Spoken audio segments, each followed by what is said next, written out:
Hello Sagittarius friends, I'm Annie Botticelli and welcome to my video, Sagittarius August 2020 Astrology Must Knows. This month has lots of things to celebrate, especially for Sagittarius, and in a climate of quite a lot to work with. I am thinking and hoping that Sagittarius will fare much better than many of the other signs, and I will explain why. As we step into August, we have some major things to celebrate. The first thing is that those heavy emotional months of June and July, where there's the predominance of water signs that do not flow well for Sagittarius, those are out. Okay, and then we've got a little bit more kind of lingering with Mercury, but it will be out very quickly. Then we've got Venus retrograde and Mercury retrograde post-shadow periods all done. So any things that you had been waiting on doing for Venus to, get back to full steam and Mercury to get back to full steam. So your contracts, your home design, your major hair and wardrobe things, anything that didn't follow the guidelines of doing during Venus retrograde and Mercury retrograde, you have your green light now. Also to celebrate is that the heaviness of the eclipse season is starting to wane. And although there are pieces of news that may still come in, some of it could be brand new pieces and information, some of it could be just movement along a trajectory along the lines of what you've already seen come through. But the general just like heaviness, the fog, the stress, the anxiety, the overwhelm of the June and July time when the eclipse energies were heaviest, that is all behind us now. So yay. So I'm very excited about this. So a couple of things extra for Sagittarius to celebrate is that the Sun and then Mercury will be going into Leo, which will trine our placements. I'm a Sag too. And Mars chugging through Aries, as it will be from now into the beginning of next year, 2021, is in a fellow fire sign as well, which is trining our placements. And so this is one of the reasons why I'm actually super excited about Mars retrograde for us. In general, I've come to love Mars retrograde because now that I understand how to use the energies, as I've mentioned to you before, or if you're a new viewer, I'll explain. Mars rules our get up and go, and Sagittarius generally have a lot of that to a fault. So Mars in retrograde, which is impending, every day we go deeper into August. We're going more and more into the pre-retrograde transit, which is just like the actual transit. So September 9th through November 14th is the official Mars retrograde, but every day we move deeper into August, we're really feeling this. So a lot of times people will get lazy, they'll lose their ambitions, the flow from their projects will go. So if you just know to do your projects and do your big things and not, before then or after then, and not plan these things that need all this oomph and dedication and commitment and focus during that transit, you can have a really amazing time. Okay, so in general, I love this for Sagittarius because it helps us to get a break from ourselves.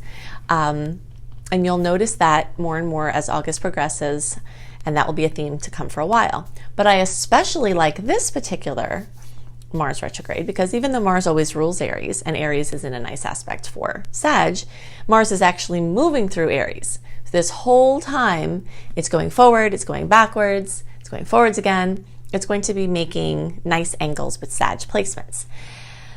So, yay, right? So that means between the Sun and Mercury and the Mars being in these fire signs, your creativity is likely going to be lit up really high in August. Positive outcomes from previous creativity and current creativity can flow beautifully. You can have amazing romantic energies, things involving children, things involving publishing, writing, teaching, and possibly even long distance travel. I don't know what the state of the world will be in by the time these transits come, but there is definitely an energy of the international scene that gets activated when we're having planets move through Leo, because that moves through the 9th house of the Sag placements. And even though the later degree Sagittarius, like I am, that's shifted a bit. It takes a little bit, it's going to take a little bit longer into the month to start to really feel some of that. It's going to be good for all of us this month at some point, if not all month. Okay, so that's a lot. And then at the end of the month, as the planets start to move into Virgo, even though these energies don't flow as naturally for Sag, I really like it at this time. And you will notice this again, like if you think about every year at this time, this happens. The planets move through Leo at this time. It gets us all revved up and excited and enthusiastic and, creating and doing and just, it's very, very, very positive for Sagittarius in general. Then as the Virgo, but sometimes we can get carried away, right? We can go to the excess and then get tired. So I really love the Virgo energies coming in towards the end of the month that kind of help us to rein everything in and say, okay, we've had this crazy amount of fun. Now it's time to kind of, get back to basics, simplify, focus, tend to some more tedious tasks that may have to be addressed, get our structure together and kind of, move into the Virgo times that way. So just in general, I really love that. Okay, so another must know is that there are more than basically more than two times, the challenging aspects this month than there are sweet aspects. Okay, so just kind of hold this with you to understand, but I do hope and I do believe that there is a chance that this truth can be softer for Sagittarius because of all the other things that I just described. All right, so of those challenging transits, quite a few of them are in this 150-degree angle, which is an awkward angle. I'm calling this the angle of the baby giraffe that's just born, and I don't know if you've ever seen a baby giraffe just born and they scramble to try to walk pretty quickly in their lives, which is kind of crazy. But the awkwardness and the gangliness of something being born and then trying to walk with these long legs. That's the type of energy this month. So the energy is very much full of finding your footing. Literally, like the giraffe, you're scrambling around trying to find your footing. Certain things are going to seem like they're not connecting or gelling. And that's due to this energy of ships passing in the night. This angle is very much kind of like, hey, what I want is over there and now it's gone. Okay. There's just this just not meeting up. But if you honor the Mars retrograde energies, so definitely I have the links in the bottom of this video. If you click on more, or you can search for Annie Botticelli Mars retrograde, and you can see my blog and you can see my video on this topic. But the blog is very easy to organize visually if you're visual, so you can see the things that Mars retrograde is good for and the kind of things that will kind of happen. But just to give you a couple of tidbits here, if you are trying to force something starting in August and for the rest of the year, and it's not happening, Mars retrograde is usually not the time to force things. Sometimes Sagittarius will use their fire and do something and get it done regardless of the obstacles there. And that's wonderful.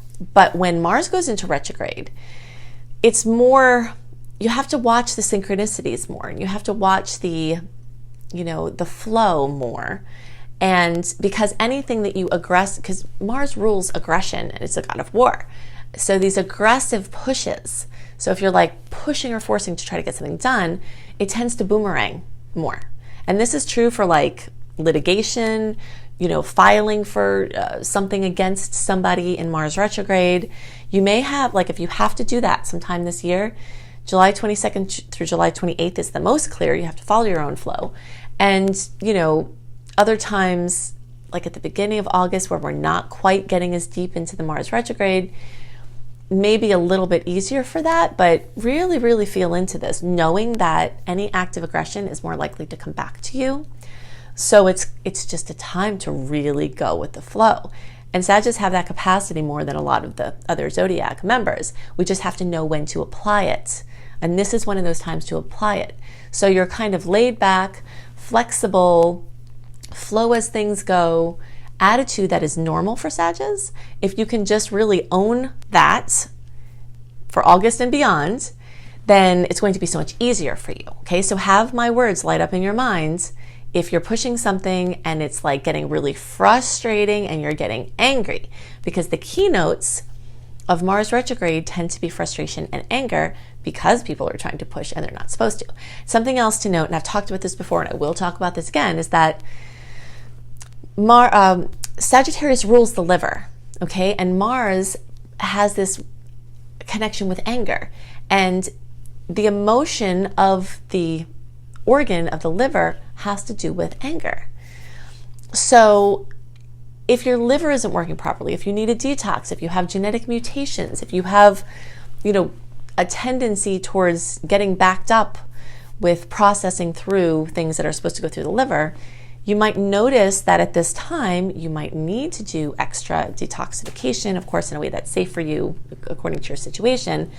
But like some of the things that I like to do is I put dead sea salts in the bottom. Like if I take a shower, I stop the tub so that the water that's running down is accumulating a little bit for like a foot bath as I take a shower in the sea salt. So you can, because Sagittarius like to multitask and don't always have time to lay down and take a bath, right? Because that requires not moving very much, which is not something we're really great at. But if that's like a simple thing that you can do to detoxify on a regular basis. And you might find that you need more of this and that you benefit more from this. You can also look into castor oil packs on your liver. And again, just check to make sure this is okay for your situation, because there could be contraindications where it's not. But things like this, like milk thistle tea, and you might find that if you are guarding the burden of your liver and using your skin to help you, your skin is the largest eliminatory organ. So whether it's through a foot bath or whether it's through a regular bath, using your skin to help your liver to not have to detoxify everything may actually keep your anger and frustration levels lower. So I have learned this, from being a Sag and from knowing what I know about health things and along this. So really, really seriously consider this, because you will notice the keynote of anger and frustration coming up. Anything unresolved in those departments will likely come up, and you can use your conscious energy choices to steer around or to work with what comes up and to take the edge off. Okay, so now let's look at the charts. And we're going to talk about these dates here, just so you can mark, even though there's barely any sweet aspects this month. In general, for the general horoscope, there are lots of sweet aspects for Sagittarius, much more so than the general scene. But some dates that are great for everybody are the dates around the 27th through the 29th, because we've got two beautiful trines at that time. There are quite a lot of awkward and uncomfortable aspects this month, as we talked about, but the two to really watch are the dates around the 13th and the 24th. These are like they're kind of monstrous, honestly, because they involve Mars, which rules war, in conflict, a conflictive angle with Pluto, death, birth, transformation, rebirth, control, all of that, and then also Saturn. So, that's not comfortable. But the good news for Sagittarius is even with these bumps, since Mars is in Aries, that Aries angle is actually making a nice angle for Sagittarius. So the odds for even these yucky ones to come out better for Sagittarius this month are way increased. All right, so we'll look at that. Look at all this. Many of the things that I talk about, most of the things I talk about probably, are going to be true for all Sag placements. But there are going to be times that I differentiate out into early, middle, and late degree. So if you're watching for your moon or rising, this report is for you equally as if it's for your sun. And I've got the degree designations here. So if you're watching for your moon or rising, you can see where you fit. So early Sagittarius are basically November born, or 0 to 9 degrees. Middle Sagittarius are basically December 1st through 10th, or 10 to 19 degrees. And late degree Sagittarius are basically December 11th through the rest of the sign, which is where I am with you all, or 20 to 29 degrees. Okay, so if you missed that, just go back and check it out so you can see what we're working with. All right, so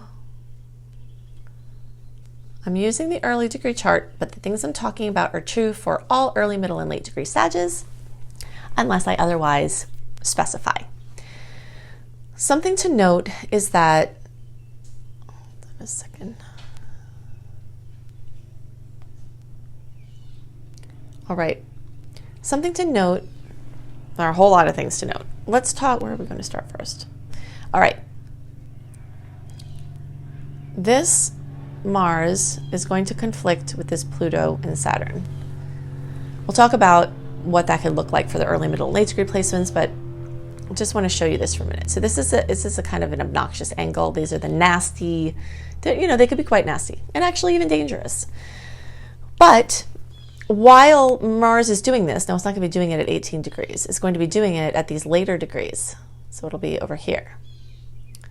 So while it's making that yuck angle with those two, it's making a yum angle with Sagittarius. Okay, so this is like a little buffer.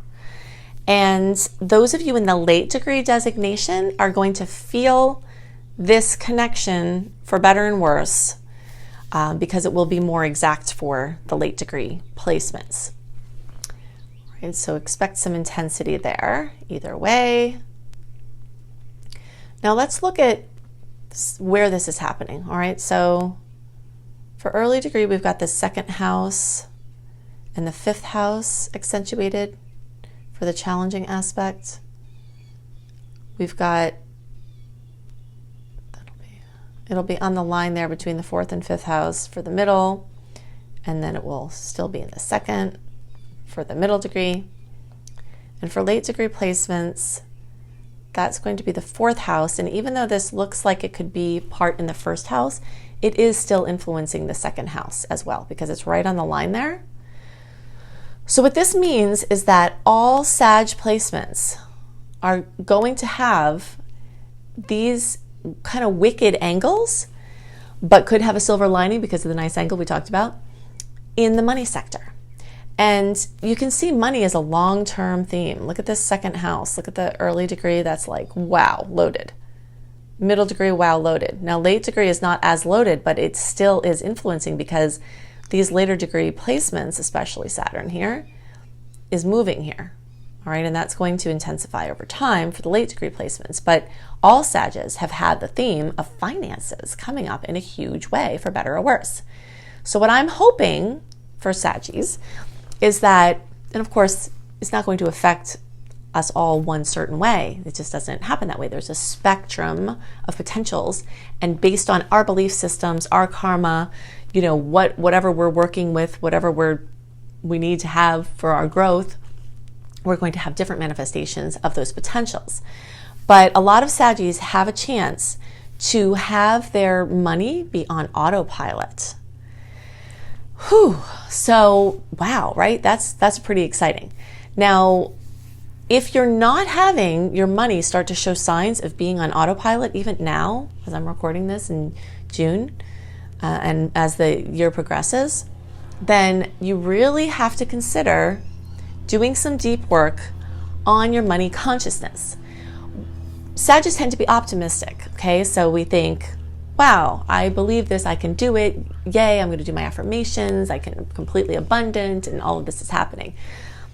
But if there's a belief system based on what our parents went through, and even our blood, people are going to see this more and more. What I see in the chart and what I've intuited and how I've understood the energy that I've been reading for all of these years from the charts is that we do actually have the plagues and blessings of our ancestral line. So ancestral garbage, for better and worse, disgusting things that humans have done in history are in our blood to be worked out karmically. Amazing gifts. Your great-grandfather who was a gifted musician, and hey, guess what? You're a gifted musician. Those pieces are coming through. We can't exactly track all of it now, but I know that it's there, and they're finding more and more that these things are there. It's not just health and what you look like that's coming through these bloodlines. So in any case, money consciousness. If you have a parent that was born in the Great Depression and you're having money issues, it's possible because of possibly because of some things that they haven't worked out and what they imprinted onto you. So this is, very important to consider, because the degree to which your money starts to get on autopilot is going to be the degree to which you've worked these things out. There are other factors as well. So just take note. Now, if you haven't heard me talk about Margaret Lynch before, or you have, this is your cue.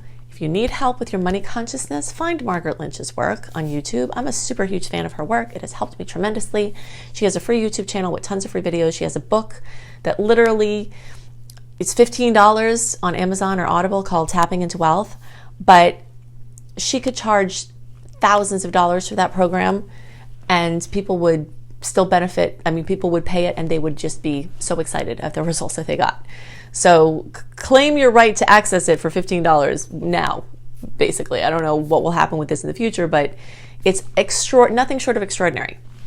So money, big topic for Sagittarius, and specifically long-term building, growing, stability, security, and just the feeling like you can relax around it, right? So this is big, but some bumps or some tests to that may come this month as those aspects come. And if you find that you have a bump or a test, it's just showing you a weak link. So you don't have to fear this. Just let it show you the weak link and pay attention to how you feel. So when something happens, if something happens from this and your money, something is like, it's called into question somehow or whatever, just remember we talked about this, or I talked about this, and notice how you feel. And then work with those feelings and try to integrate them and heal that pattern. Notice where it showed up before in your life, maybe for your parents, etc., and just kind of see what you can do with it. All right, so let's see what else we've got going on here. Something very important to note is that transiting North Node and Venus are working within close proximity at this time. Venus is going to blow through here, but it's still has been lurking around because Venus has been in Gemini. So this has been a consistent theme as Venus is in retrograde and comes direct and then moves the rest of the way through Gemini. It's in this energy of the North Node. So this is telling us, because this is true for everyone, what you can see, this early degree is in the 7th house, middle degree it's in the 7th house, late degree it's in the 7th house. 7th house has to do with relationships. North Node has to do with your highest expression this lifetime. Venus has to do with love, money, harmony, yumminess. So it's basically telling us that keys to our happiness, and you've heard me say this before if you've been listening because of this and various other things that are going on for Sagittarius. Many of the keys to our happiness is actually in partnering with other people. And that's the message, okay? Because Sagittarius tend to be, sometimes lone wolves. Even though we're gregarious, we like to follow our own flow. And if take our own car to places, literally for many, if not all Sagittarius that I know, having to go in somebody else's car somewhere where you may be trapped and not be able to go when you want to is cringeworthy. It actually creates visceral issues. And so, we have a lot of these things that go on with partnering or with doing things with people. We want to maintain our autonomy. So that's fine. You can do that. I'm doing it too. But look for the places where those key relationships, key people helping you, hiring people, practitioners, can make your life so much easier instead of you trying to do everything yourself. Okay, so just a little reminder there about that. Okay, so this month we also have, you can see the 8th house is pretty full for early, middle, and it doesn't look like it's as full for late, but some of this stuff here is going to move there over the course of the month, so it actually is full for late as well. It just gets more intense as the month goes on for the late degree placements. So what does that mean? The 8th house, again, this is one of the partnership houses. And this is that partnership with means, like partnership with finances, collaborations, money, borrowing money, lending money, winning money. And did I say inheritances? Inheritances, family money, spousal money, anything like that. But it also has to do with the deep mysteries of life and the unseen world, which includes the very strong potential for major spiritual breakthroughs. So you'll notice at this time of year, and this is going to be into the fall, opposite for you all down under, of course, but for our fall up here and for your spring down under, you'll notice every year that partnership energies really start to get deep at this time of year, and it goes on for a few months. So just kind of pay attention to that, and see what you can do with it for your benefit. There are going to be some conflicts within these realms. You can see that a lot of these things are opposing each other. And these are also opposing in the energies of Cancer and Capricorn. So we've had major themes for a couple of years from the Cancer Capricorn eclipses, which have now completed, but we might still have news coming from them. But there are a lot of energies in the cosmos from Cancer and Capricorn, and that has to do with home versus work, your place in your inner world, your place in the outer world, your family versus your flow and your expression. So just kind of expect the balancing act to be progressing as a theme this month, and a lot of opportunities to perfect that balancing act will likely come up this month. Okay, so now let's talk about these sweet aspects. All right, so we've got Neptune and Venus. You can't really see this here because Venus is going to be over here by the time it does this. It's later in the month. Those dates we talked about, the 27th, the 29th. So Venus and Neptune are going to come into this beautiful configuration. And for the early degree placements, so we'll talk about what this means. Actually, let's talk about the general things and then we'll drill down. So Venus rules the love and the beauty and the money. My grandma Marge, my Italian grandmother who would shower me with kisses and give me money and pop a meatball in my mouth and kiss me in the mouth and just like love me. And that's Venus in her highest form. So Venus in a nice angle tends to produce all of these things. Neptune is the idealist, is the spiritual seeker that lifts us up higher and higher and higher and, can be dreamy. And so when those are making a nice aspect, it can be really romantic. It can be really inspiring. It can be really healing. And so that's true for everybody. So for the early degree placements, this is going to accentuate the 4th house and the 8th house. And then 3rd and 4th and 8th for middle. Talk about what this means in a second. And then 3rd and 7th for the late. Okay. So remember what we always say about the 7th and 8th houses. Sometimes you late degree friends, when we've got things going on in these partnership houses, will have an aspect like this staggered, where it's not happening for you in the 8th house, it's happening for you in the 7th house. But what's the same for all Saggies is that these kisses are coming in the relationship sector, okay? Something that I really like this month is that the ew transits, there are quite a few of them, but these are like the really yucky ones. The 13th and the 24th. Those are before the 27th and the 29th. So the way I'm reading this is as a strong possibility for a storyline where bumps come up to show us weak links in these various areas of life. And then by the time we get to here, we've got these nice resolutions and we have the gold that comes from being present and working with whatever came up at this time, right? So that's the little story that I'm telling as a potential, and I believe that can be true. So Saggies are likely to see those resolutions come in these relationship houses. And those of you in the early and middle degree designation, this might flavor a little bit for late degree, but this has to do more with like the resources with money. And then the later degrees, it's more like the relationship itself, which may or may not have the entrenchment or the storylines of those money pieces. Okay, so the 4th house that's being accentuated for the early and middle degree placements, this has to do with these smooches coming in home and family and real estate. If you want to sell a home or buy a home, I really like this time for that. Mercury retrograde and Venus retrograde have some warnings with purchasing homes, although there are many times it works out fine. You just have to be aware of the guidelines, which I outline in my resources on those topics. Mars retrograde doesn't rule contracts, so the contractual aspect of buying a home or buying something doesn't really rule there. But what Mars does rule is your oomph and your get up and go.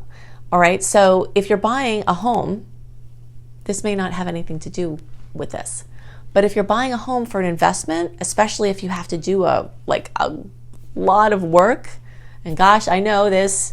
For 10 years, I had a real estate business where I refurbished houses, and I was a landlord, and I got myself into some pretty interesting situations with the older homes that I bought. But anyway, so that's where you kind of have to look out with Mars retrograde, is that if you're getting a fixer-upper and you need the oomph and the drive, and you need to not be lazy to pull this through, and you need things to flow in a certain way in order for you to sell it and flip it and all that, Mars retrograde could have some sway there. So, that's where you want to be careful. But just for buying a home, like a home that you live in, that is, it's not really governing that Mars retrograde transit. So this month could be amazing for that.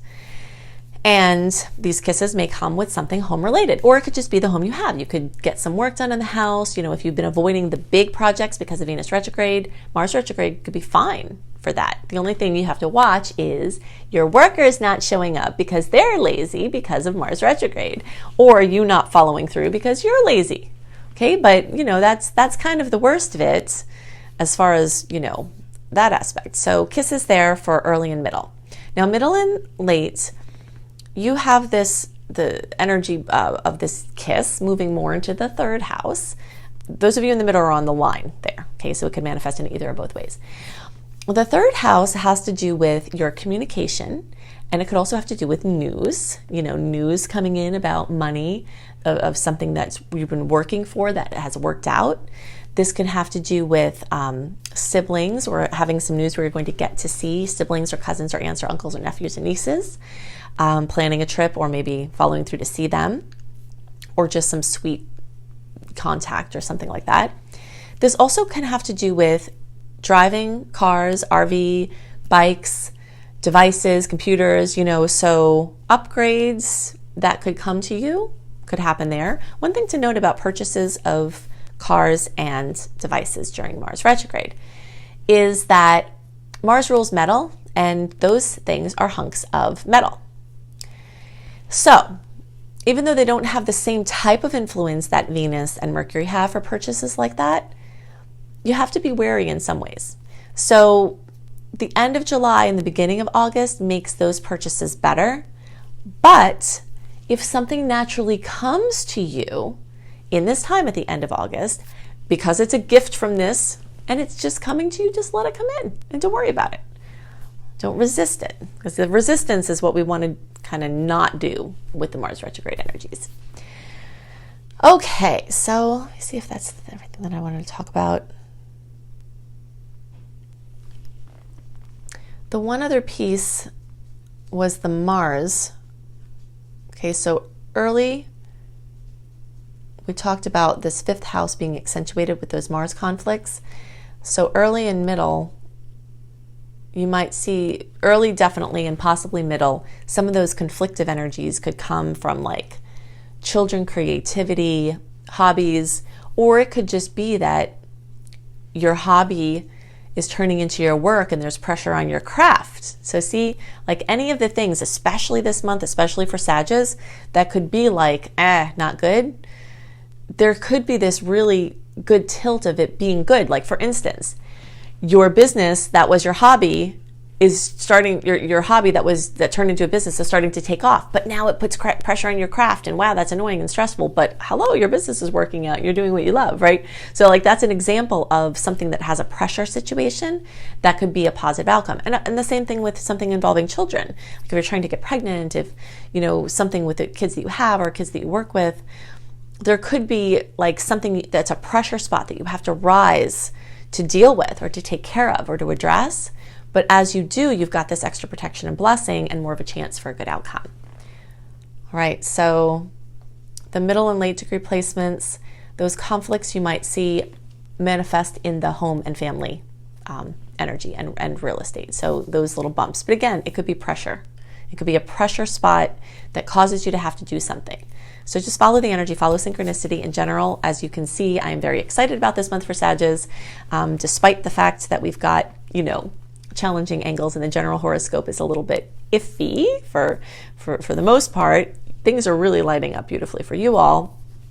There will be nuisances, there will be stressors, there will be things to have to deal with, but I think it's overridingly positive. If you want more information on how to best use this energy and how to understand what's going on, look in the links below the video, click on the little arrow button that says more, and you'll see my link to my Mars retrograde video and blog. You'll want to understand those energies, so in case there's stuff you have to try to push through before they start to get deeper, that you'll know what's going on there and you'll know what to expect.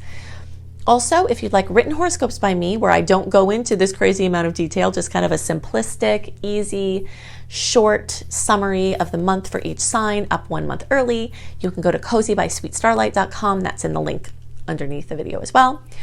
I have a lot of free courses that I'm getting up on in my school, Luminous Life Multiversity, which you can see at lumelife.com, L-U-M-E life.com. You can also see my paid courses there, including Becoming a Professional Astrologer Mastery course. So if you resonate with how I teach and you want to learn, either for your personal or professional or both purposes, I can teach you to do anything you want to do with astrology, and you can see more about my course at lumelife.com. You can also check out my main website, anniehelpsyou.com, to sign up for my free email newsletter and get a written version of the general transits into your inbox a month early, including all the aspects that are noteworthy and what you may expect from those, and all kinds of other goodies, including my virtual coaching program called Shine for free when you sign up for my free email newsletter at anniehelpsyou.com, and a ton of blogs on that site. So I hope you have a wonderful month, and I'll see you next month. Bye.